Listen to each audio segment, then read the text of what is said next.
Me siento con un pesar entonces, siendo así de que no me haya impartido esa clase. Si no, vierais de que la clase yo procuro, aparte de que me gusta mucho el tema, y a mí me gusta hacerlo en ejercicio. ¿Por qué? Porque mira, yo te pongo a leer un montón de cuestiones, a lo mejor ni la vas a leer y esto, pero los ejercicios nos permiten caer en cuenta, ¿me entiendes? Caer en cuenta de cómo nosotros estamos. Fíjate, ahí te presenté tres escenarios diferentes donde la mujer tiene un papel diferente. Tiene un papel diferente. Y sin embargo, sin importar cuál sea el escenario, resulta de que la que termina a criticar era ella, porque mira, nadie criticó al Sugar Daddy que también estaba pagando por sexo, supuestamente, ¿verdad? Eh, Nadie criticaba al chavalo, que en todo caso, si la señora estaba pagando, le estaba cobrando, ¿no? Y como decía Sor Juana Inés de la Cruz, ¿quién es el que peca más? ¿El que peca por la paga o el que paga por pecar? O sea, y en el otro, donde la mujer se enfoca en un aspecto profesional, donde por cualquier razón que sea, no quiere o no tener familia, como sea, salimos mal, como me escribió ahorita alguien en el chat. Pero de eso no nos damos cuenta, muchachos, no nos damos cuenta. ¿Por qué? Porque para nosotros es tan normal pensar y hacer cierto tipo de cosas, que esa normalidad con la que nosotros lo vemos no nos hace comprender de que quizás nos estamos equivocando. Como otro fenómeno importante, esta cuestión de, ¿cómo se llama? No recuerdo ahorita cómo se llama. El hecho de que las mujeres, el puritanismo selectivo, esta cuestión, este fenómeno del puritanismo selectivo es el mayor lastre que nosotros las mujeres mantenemos con nosotras mismas, ¿ya? Porque, como te dije, es aquella situación en la que resulta de que yo no uso minifalda, entonces a la que usa la falda muy corta, ay, es que yo la critico y a veces de manera condescendiente, ¿verdad? Ay, está bien, es que ella porque sí pota, pero no es correcto. No es correcto. Es que, ay, no. Después se quejan porque les tocan las nalgas en el bus. Me parecía estar oyendo a mi madre, caramba. Donde de repente salen eso, salen así. Después se quejan porque les tocan las nalgas en el bus. Era un dicho que tenía mi mamá. Entonces, como si usted tuviera la culpa. Entonces, ese puritanismo selectivo, donde nosotras, las mismas mujeres, sentimos que estamos en un pedestal más alto que otra, ¿verdad? Por eso. Entonces, son temas interesantes que solamente los logramos ver exactamente, exactamente. Eso que dices tú, Cintia, es una gran verdad, de que nosotros vivimos en una eterna autorrepresión. ¿Por qué? Por el miedo a la crítica y de todo tipo. O sea, mira, le tenemos miedo al sacerdote, le tenemos miedo al pastor, le tenemos miedo a la suegra, que qué va a decir la suegra si resulta que mi escote anda muy bajo. ¿Qué es? A mí me gusta y las tengo lindas y yo las quiero, ¿verdad? Le tenemos miedo hasta los hijos, pues, hasta No, los profe, hijos. y una experiencia propia, ay, me toca salir con mis amigas, ¿verdad? Porque tengo mi espacio libre y entonces yo también tengo derecho a recrearme. Entonces hoy es noche de salida con amiga. Ah, el papá tiene que quedarse con la niña porque hay igualdad, ¿verdad? Tanto él Así tiene su es. espacio como uno tiene su espacio. No es nada mal una cena, plática, relajar el estrés. Ah, llega la suegra y ve al hijo que se quedó con los hijos, con los nietos. Ay, ay, ay, ay, ahora qué vaya a decir. Y es algo que pasa. Y Claro que entonces hay que reprimirse. sí. No, no, nosotros vivimos sinceramente todavía en un estado no solo de represión, de autorrepresión, porque mira, en esas clases de género y poder yo las disfruto tanto, sobre todo cuando hay diferencias etarias, o sea, cuando tengo un grupo donde hay muchos jóvenes, pero también hay gente adulta como nosotras. Hay diferencias. Hay diferencia. Y hablamos, por ejemplo, que un tema tan sensible como lo son las cuestiones anticonceptivas. O sea, a las mujeres de mi edad, como te digo, ya casi bordeo los 50, las mujeres de mi edad estamos bloqueadas, por lo menos yo estoy bloqueada con aspectos como, por ejemplo, comprar un condón. O sea, no. Todavía existe ese bloqueo. Las chavalas de este tiempo, aplaudo eso realmente, aplaudo eso, inclusive andan hasta en sus carteras. Entonces, son cuestiones naturales, pero que todavía no lo vemos natural. Entonces, todavía nos falta mucho, pero ya nos desviamos del tema y nuestra clase más bien parece de género y poder. Pero bueno, está interesante. Voy a compartirles pantalla para poder seguir con el tema. Ya no hay más consultas y comentarios sobre el examen. Ya no. ¡Ay, qué alegre esto!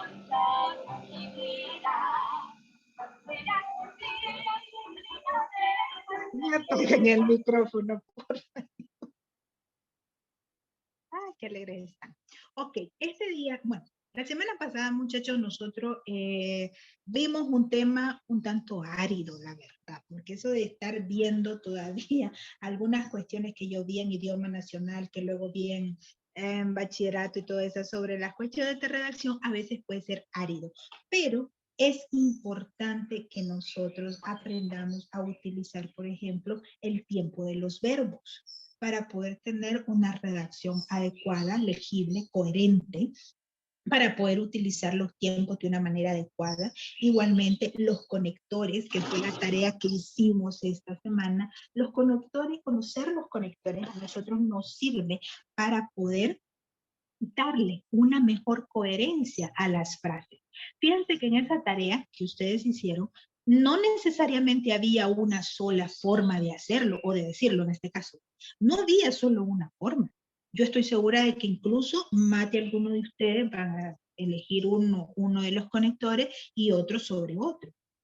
No hay una sola forma de hacerla. Lo importante de todo esto es el poder identificar aquellas palabras, aquellas frases pequeñas que nos sirven como corrección, como conexión, perdón, como conexión para poder establecer frases comprensibles, frases coherentes y que nos permitan así estructurar un adecuado discurso. Bien, en el caso nuestro, allí estamos hablando de una redacción general. Nosotros como abogados, muchachos, es, como les dijera, una condición sine qua non el hecho de que leamos y escribamos. Que me venga a decir a mí alguien que esté estudiando derecho que no le gusta leer, ay, como decía uno de mis pasantes, I'm sorry con excuse me, pero está malgastando su plata. La verdad es que el trabajo del abogado se basa precisamente en la lectura, en el análisis, en la crítica y por lógica en la redacción. Y ni qué decir del hablar. Son nuestras herramientas de trabajo. Y entonces tenemos que aprender a hacerlo de manera adecuada. La lectura es una forma en la cual nosotros estamos aprendiendo a hablar y a redactar sin que nadie nos enseñe a hacer. En la medida en la que usted se vaya sumergiendo, se vaya adentrando al mundo de la lectura, usted se va a dar cuenta de que sin proponérselo, ha mejorado su dicción, ha mejorado su nivel de comprensión, ha mejorado increíblemente su nivel de redacción y ha mejorado su agilidad de pensamiento. Ahora, gracias a todas las técnicas de información, al acceso a la información que existe y a todas las tecnologías que existen, hay diversas formas de aprender y yo no critico ninguna forma de aprender, al contrario, creo que inteligentemente nosotros podemos usar todas las herramientas que tengamos a la mano para que nuestro proceso de aprendizaje sea adecuado, sea correcto y sea integral. Entonces, es rico un audiolibro. Mientras usted va manejando, que no puede ir leyendo, es rico estar escuchando un libro o estar escuchando algo que no sea música, me refiero a los procesos de aprendizaje. Entonces, esa es una nueva forma de aprender, escuchar. De repente ahora nosotros tenemos, por ejemplo, en YouTube hay una serie de canales que pueden aportarle cuestiones de análisis. A mi esposo le fascina uno que se llama Realpolitik, creo que analiza diferentes contextos internacionales. Ahora nosotros tenemos un acceso a la información y a diferentes formas de aprender, que si lo sabemos aprovechar, son herramientas invaluables. Pero, y aquí vamos al pero de nuevo, la lectura es algo que nos va a acompañar todo el resto de nuestra vida profesional. Porque al menos ahorita no se han inventado que en lugar de que nos lleven una demanda, una consulta o algo a los tribunales, me vayan a mandar una grabación donde me estén contando todo el caso. No, eso todavía no existe. Nosotros tenemos que leer, y cuando estamos en la parte jurisdiccional, nos llegan unos expedientes, muchachos, que con solo que usted lo mire, usted se decepciona. Expedientes de 900 folios, ¿verdad? Más sus anexos y todo eso, que de verdad es decepción. Entonces, la lectura, la redacción, la escritura son herramientas, ¿verdad?, de su trabajo. Son cosas que lo van a acompañar el resto de su vida profesional. Así es que tiene que empezar a practicar, tiene que empezar a ponerlo en. Practique, escriba para usted solo. Escriba. A mí personalmente me gusta mucho escribir a mano. Yo no soy de la era digital, ¿verdad? Yo he tenido que aprender, que integrarme en la era digital. A mí me gusta muchísimo escribir a mano. O como sea, usted en la computadora, escriba. Primero no se ponga atención, y esta es una técnica. Primero, sus primeros ejercicios sea tal cual usted me lo está contando. Usted me va a hablar sobre determinado tema y escríbelo tal cual lo piensa, como que se lo estuviera contando a su mejor amiga. Escríbalo y eso, luego léalo. Y ahí, así va a empezar usted a autocorregirse y a darse cuenta cómo esa misma frase se lee mejor o se escucha mejor en el caso de que esté preparando un discurso, ¿verdad? La redacción jurídica consiste precisamente en que nosotros, como abogados, ¿verdad?, tenemos que poner en orden una serie de ideas y de conflictos y de problemas. Porque como les decía yo la vez anterior, cuando un cliente le llega a usted, le llega con una maraña que él, por supuesto, no la termina, no la entiende, por eso lo busca a usted, que se supone que sí, le va a dar orden. Entonces, le dice las cosas sin palabras técnicas, le dice las cosas sin tener la más mínima noción de lo que son los aspectos legales, de lo que son los aspectos jurídicos, y le dice las cosas de lo más normal del mundo. Usted tiene que venir, escuchar, agarrar todas esas cuestiones que va entendiendo, hacerle las preguntas adecuadas y pertinentes. ¿Para qué?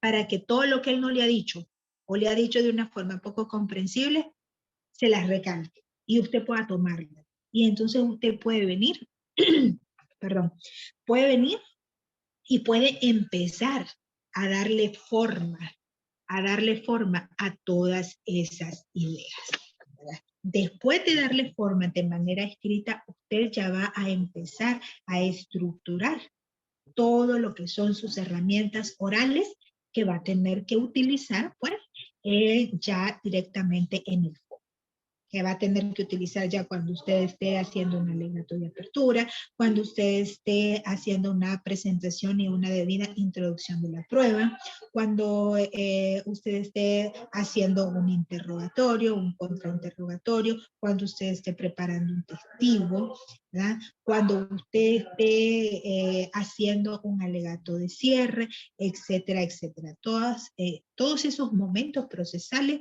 usted va a tener que elaborar un discurso, pero previo a la elaboración de un discurso, usted va a tener que redactarlo. Otra cosa, la elaboración de un discurso no necesariamente signifique que así como usted lo escribió de la A a la Z, usted lo tiene que repetir como que fuera un robot. No, señora. precisamente leer, estudiar, comprender, analizar, le sirve a usted para que esa lectura o para que esa información que usted ha obtenido por cualquier método de aprendizaje, usted pueda desarrollarla sin tener que apegarse a los lineamientos de un papel. No sé si me estoy explicando con eso. Me refiero a que, por supuesto, yo voy a crear una redacción jurídica. Primero para el documento que yo tengo que presentar. O sea, yo tengo que presentar una demanda, tengo que redactar esa demanda. Pero, aparte de eso, yo tengo que ir a un juicio oral y público. En ese juicio oral y público, yo tengo que contar esta vez la demanda, ¿ya? Porque allá la escribí. Aquí yo se la tengo que contar al juez, se la tengo que contar a las contrapartes, se la tengo que contar a un jurado dependiendo del foro en el que estemos. Se la tengo que contar a Raimundo y todo el mundo. Entonces, esa cuestión no significa que yo voy a llegar a repetir o aprenderme de memoria cada letra que está en esa cuestión. No se trata de eso. Se trata de que usted lea, escriba, analice y ya está, ya usted está listo. Si usted estudió, mi querido profesor del Valle, que tanto te quiero, ¿no? Él siempre dice de que aunque usted esté frente a expertos en cualquier tema, nunca nadie va a saber más que usted sobre lo que está hablando. O sea, refiriéndose, por ejemplo, a un trabajo de tesis o a un trabajo de investigación que usted hizo. ¿Quién cree que pueda saber más? Usted que le ha dedicado noches enteras, investigación, análisis y esto y lo otro, y me presenta su criterio, a yo que solamente le estoy recibiendo. Por supuesto que siempre va a estar más empapado del tema usted si se prepara. Entonces ese es el punto. Ese es el punto de la preparación, de la redacción, al momento de enfocarnos en lo que son los diferentes foros. Entonces, la importancia de la lectura, haré énfasis toda la vida en eso para nuestra vida profesional. La importancia de los ejercicios de redacción. En el fondo nadie le va a enseñar a usted cómo redactar. Los ejercicios de redacción consisten en hablarle de conectores, en hablarle de lógica, en hablarle de hilo conductor, en hablarle de preparación. Pero yo no puedo ponerme a dictarle a usted, que ya es un adulto, un profesional que está a nivel universitario. No, usted no va a dictar. Si usted se fija, nosotros en la universidad, ¿qué es lo que hacemos? Hablar como loros, platicar y esto y lo otro. El que está encargado de su proceso de aprendizaje es usted, no soy yo. Yo le estoy transmitiendo lo que aprendí en mi propio proceso de aprendizaje. Y le estoy transmitiendo lo que he logrado adquirir a través de mi experiencia en el campo laboral. Eso le estoy transmitiendo. Pero el dueño de su proceso de aprendizaje es usted. Porque usted va a saber cómo toma nota. Usted va a saber si está apuntando a lo que yo le digo o no. Usted va a saber qué es lo que tiene relevancia de apuntarse o no con respecto a su propio proceso de aprendizaje. Usted va a saber si baja o no baja la información que esté en plataforma. Usted va a saber si hace o no hace los ejercicios, o si se los copia a la vecina, o como sea. Su proceso de aprendizaje es suyo, no le pertenece a nadie más. Lo mismo nuestra carrera profesional. Su carrera profesional es suya, ¿verdad? Por lo tanto, usted tiene que aprender a hacer este tipo de cuestiones, este tipo de ejercicio, porque ahí en el juzgado, ni mami, ni papi, ni amigo, ni esposo, ni nadie va a llegar a sacarle las castañas del fuego. Vamos a ver. Ok.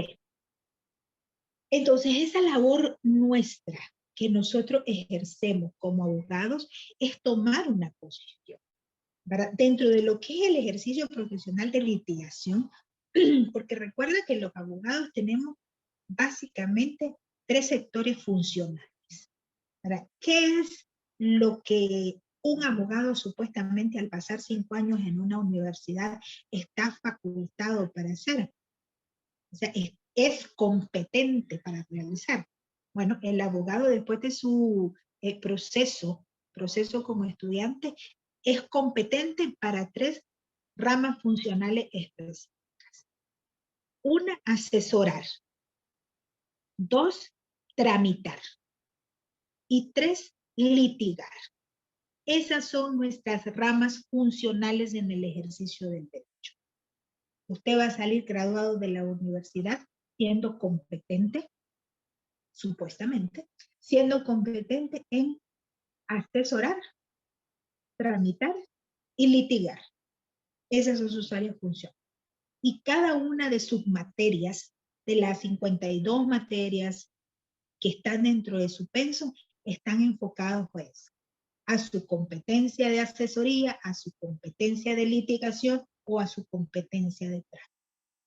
¿Ya? Pero entonces, ya cuando nosotros estamos dentro del ejercicio profesional, allí es donde nosotros nos vamos a desarrollar en todo este tipo de diferentes procesos y vamos a tener que adoptar. Si nos enfocamos en la litigación, por ejemplo, vamos a tener que enfocarnos nosotros en adoptar una posición. Es decir, usted va a representar a una de las partes. Usted va a representar a la parte que acusa o va a representar a la parte que defiende.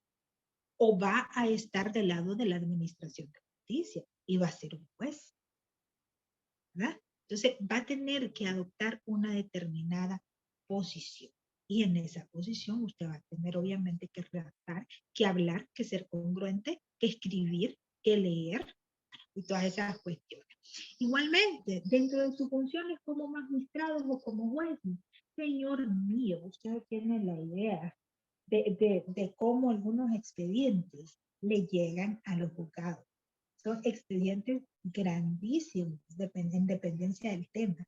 Las cuestiones administrativas son de lo más árida del mundo y de lo más larga del mundo, etcétera, etcétera. Entonces, para todo eso, tenemos que prepararnos y tenemos que prepararnos desde ya haciendo todo eso. Y por eso es importante el hecho de aprender a usar toda la reglamentación que existe para la debida escritura, para la debida redacción, el adecuado uso de las reglas gramaticales, el porte que nosotros le aportemos, no es lo mismo porte que aporte, el porte que nosotros le aportemos a una determinada participación, la seguridad con la que usted aborda una determinada temática, la seguridad con la cual usted realiza un interrogatorio. Y es que los quiero ver en el examen final, muchachos.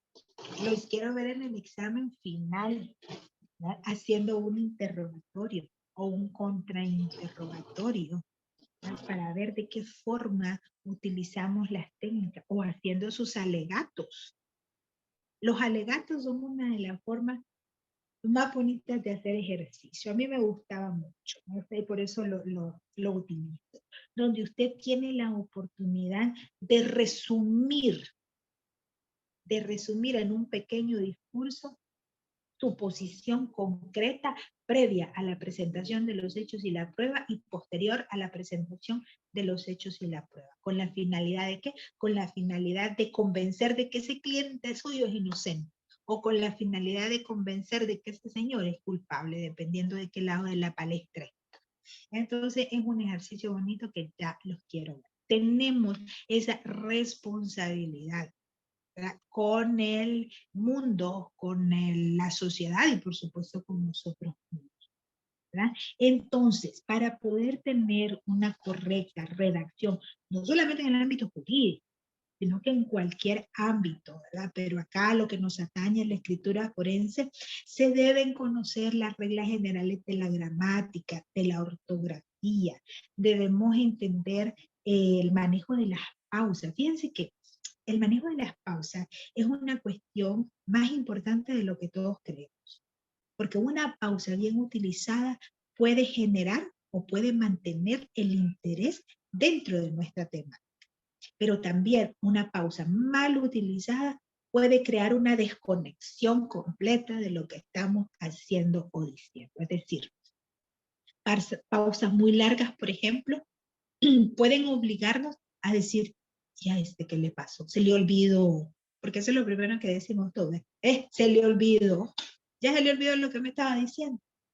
Se pierde el hilo conductor y por lógica se pierde la atención. Pero una pausa de manera adecuada puede lograr que la persona, que es su interlocutora, y que por cuestiones que obviamente pasan, pues, está un poco distraída, una pequeña pausa puede hacer que vuelva el interés en usted. O sea, que diga, ¿qué pasó? Porque ya, una pequeña pausa. Eso tiene más interés de lo que nosotros pensamos. ¿Y cómo nosotros manejamos las pausas cuando estamos escribiendo? Es una pregunta.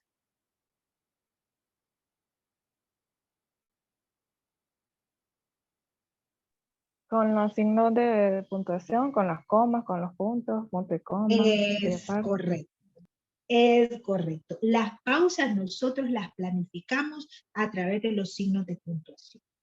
Desde pequeños, desde que estábamos en el colegio, nos empezaron a enseñar. La coma es una pausa corta. El punto y coma es una pausa un poco más larga que separa la idea, pero sin cortarla. El punto y seguido es una idea diferente, pero sobre la misma temática.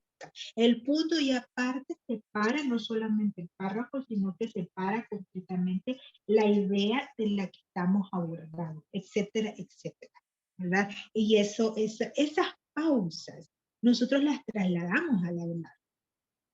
No sé si ustedes han leído a José de Saramago. José de Saramago decía, un escritor nivel Nobel, José de Saramago decía de que la redacción es un mundo aparte y un mundo personal de cada quien, y que él no se atrevía a meterse con la redacción y con la interpretación ajena, y por eso él escribía sin signos de puntuación. Él no usaba comas, él no usaba punto y coma, nada de eso. Porque él decía que las pausas se las iba a poner directamente el lector. Y que eso iba a crear una conexión lector-escritor que iba a ser única. O sea, un planteamiento bastante romántico, obviamente, pero que me parece muy interesante. Me parece muy interesante porque realmente las pausas, las comas, los puntos, etcétera, etcétera, le dan o le quitan un sentido a una determinada frase o una determinada idea que nosotros estemos desarrollando. Entonces, por esa razón, es importante que nosotros aprendamos esas técnicas de redacción. Ahora, existen algunas ideas generales, algunas ideas técnicas con respecto a la redacción jurídica que emana de la doctrina. ¿Qué es la doctrina? La doctrina no es más que la opinión de las personas expertas en determinado tema. Pues bueno, la doctrina que tiene que ver con la oralidad y la redacción en relación a los foros jurídicos, dice de que existen algunas técnicas que los abogados podemos tomar en cuenta al momento de redactar y al momento de hacer nuestros discursos. Y acá se las enumero en estas diapositivas y está, por supuesto, en su material en plataforma. Utilizar títulos y subtítulos que sean precisos y breves. ¿verdad? Por ejemplo, no es lo mismo poner algunas técnicas de redacción jurídica, incluso ese tema lo hubiésemos podido reducir y hubiéramos puesto técnicas de redacción. Pero eso es muy grande, entonces por eso ponemos algunas técnicas. Pero ¿qué tal si ponemos algunas técnicas de redacción jurídica que mejoran nuestro vocabulario al momento de hacer, interpretar y redactar un discurso frente al juez? ¿Le parece a ustedes si un tema? Más que ver, ¿verdad?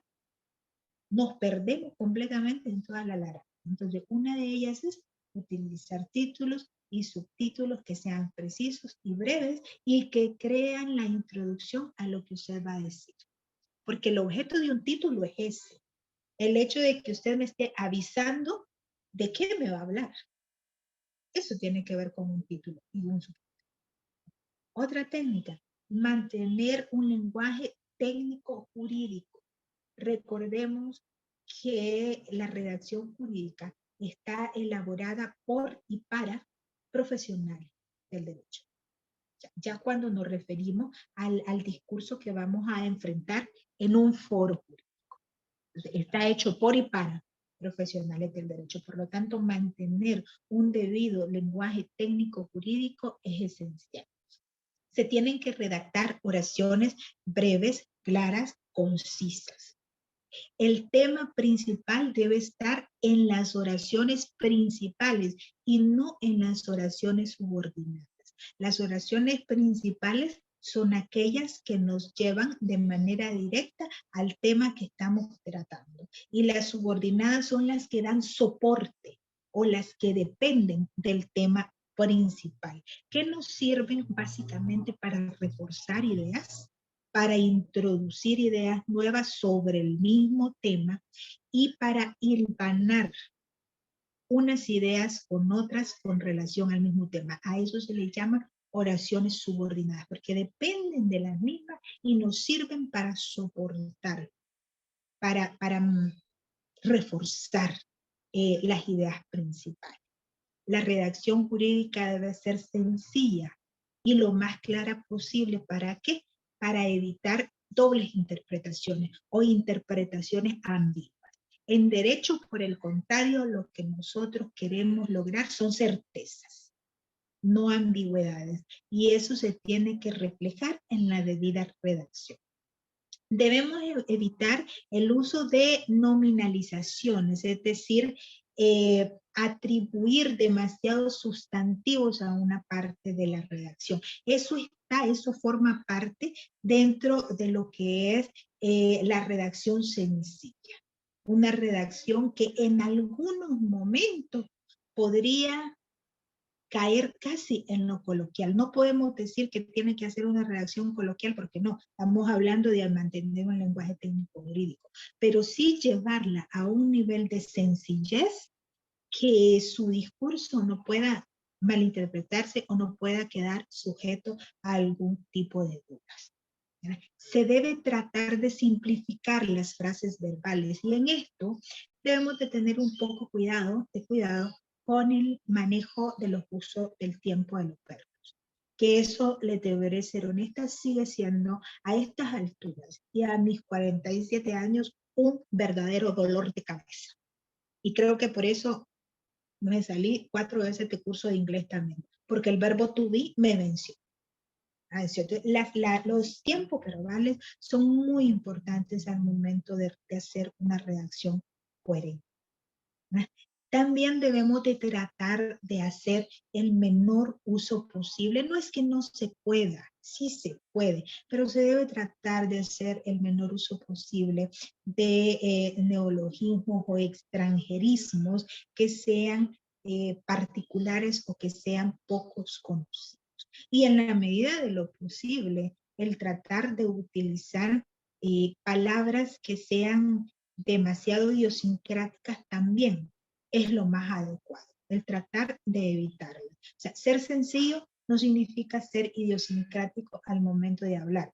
Si usted está redactando algo formal, usted no le va a ir a decir al juez, el cipote, mire la cara del cipote, ¿usted cree que ese cipote puede hacer algo más? O sea, no le va a ir a hablar al juez de esa manera. Entonces, esos cuidados, yo sé que ustedes no serían capaces, pues, pero esos cuidados debemos tener. Se deben de utilizar, como le dijera, palabras lo más sencillo posible. Si nos hemos visto en la necesidad dentro de lo que es la redacción, la presentación de un documento escrito en el que hemos tenido que usar, por ejemplo, neologismo, utilizar algunos tipos de modismos que pueden ser, por ejemplo, una declaración exacta que estemos haciendo, que le estemos tomando una declaración a alguien y hayamos transcrito, ¿verdad? Hayamos transcrito las palabras como tal. Y en esas palabras, porque esta persona no es abogado, sí viste una serie de palabras que son muy propias, podemos nosotros dentro de nuestra redacción el hacer una especie de glosario para explicar el significado de esas palabras que se utilizaron. Igualmente, si nos vemos en la necesidad de utilizar siglas, por ejemplo, dentro de nuestra redacción, nosotros nos estamos refiriendo al Parlacén. lo primero que se me ocurre ahorita. Nos estamos dirigiendo, o estamos hablando algo sobre el parlacén. Tenemos en determinado momento de la redacción que explicar lo que es el parlacén y poner con todas sus letras Parlamento Centroamericano. Lo que podemos hacer, por ejemplo, es decir, nos referimos al Parlamento Centroamericano, en adelante parlacén. Nosotros estamos haciendo la salvedad de que decimos el nombre completo ahorita, Parlamento Centroamericano, pero en lo que se refiere a ellos, en el transcurso de la redacción, nos vamos a referir como parlacén, ya no con su nombre completo. Ese tipo de redacciones, de redacción, de técnicas, podemos utilizar para poder hacer un discurso más entendible, más legible, más comprensible. Nosotros tenemos que procurar quitar la mayor cantidad de elementos retóricos que puedan resultar confusos. Acá ya pues para terminar, tomo esas diapositivas, se las voy a trasladar. Para terminar pues hacemos nada más referencia a Demóstenes, que fue uno de los principales oradores a nivel de foro que ha habido pues en la historia. Él precisamente tuvo que defenderse frente a un tribunal porque a él le estaban negando la herencia y lo hizo precisamente a través de la oratoria, a través de la palabra, a través de la argumentación.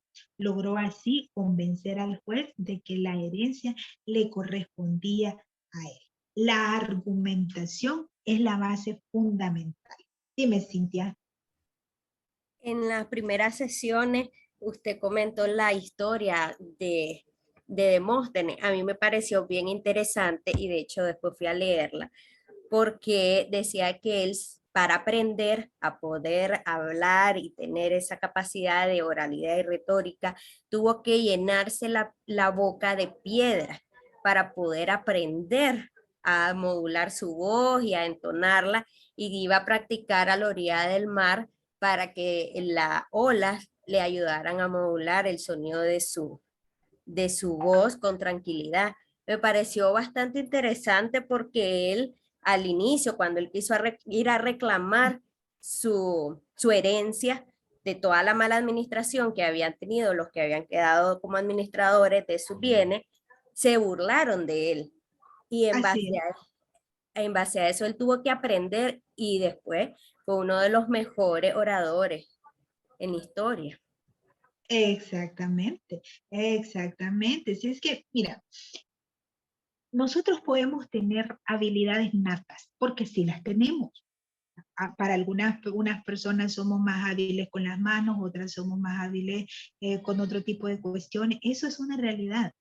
Pero las herramientas que nosotros adquirimos y pulimos en el camino son esenciales para nuestro proceso. Esenciales. No es lo mismo hablar por hablar que aprender a redactar, que aprender a discursar.